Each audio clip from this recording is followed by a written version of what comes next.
Good morning! Mahal mo po ba ang Panginoon? So marami po itong nagtatanong.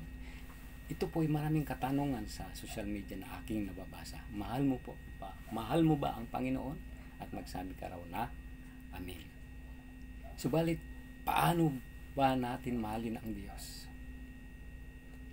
Kapag sinabi mong mahal mo ang Diyos, ay hindi lamang po ito sasabihin natin na mahal natin ang Diyos. Dapat may kasama pong aksyon. So, yun po ang pagmamahal sa Diyos. So, pag sinabi po natin na mahal mo ang Diyos, dapat ihanda mo ang iyong sarili. At kapag sinabi po natin na mahal mo ang Diyos, dapat marunong kang sumunod. Ayan. Sapagkat ang pagmamahal sa Diyos, ang tunay na nagmamahal sa Diyos, ay sinusunod niya ang kalooban ng Diyos. Kapag sinabi niyang mahal niya ang Diyos, dapat gagawin niya kung ano ang ipinapagawa ng Diyos. Hindi po katulad ng mga pagano na pakitang tao lamang ang mga sinasabi. Ang tunay na nagmamahal sa Diyos ay ginagawa niya ang lahat ng mga bagay na sinasabi ng kanyang mga aral.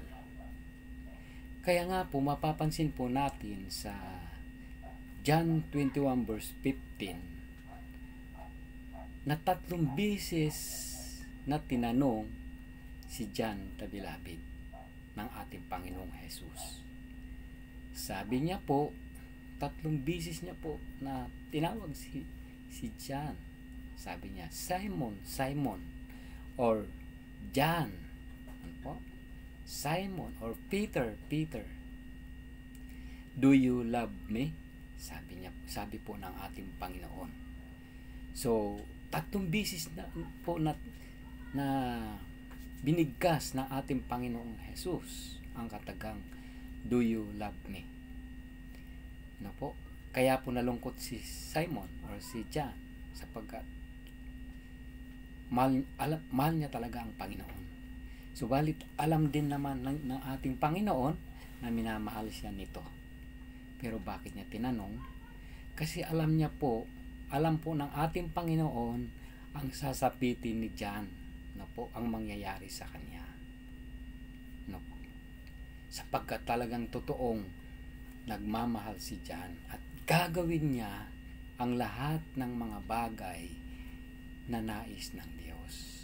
So, iyon po ang tunay na nagmamahal.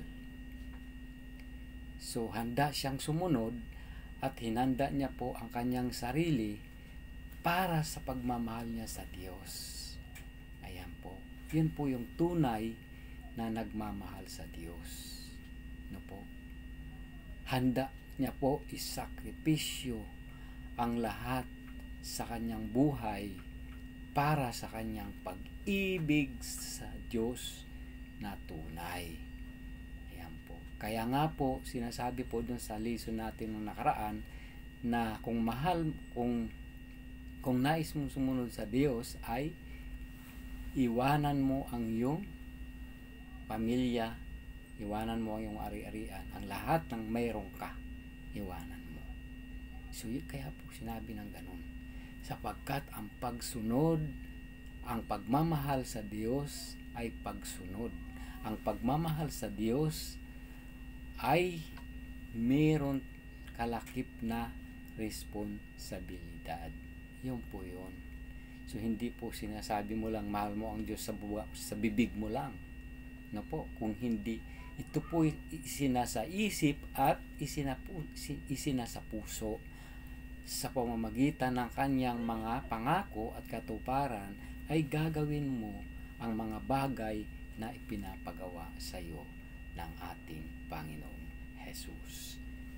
Magandang umaga po sa ating lahat.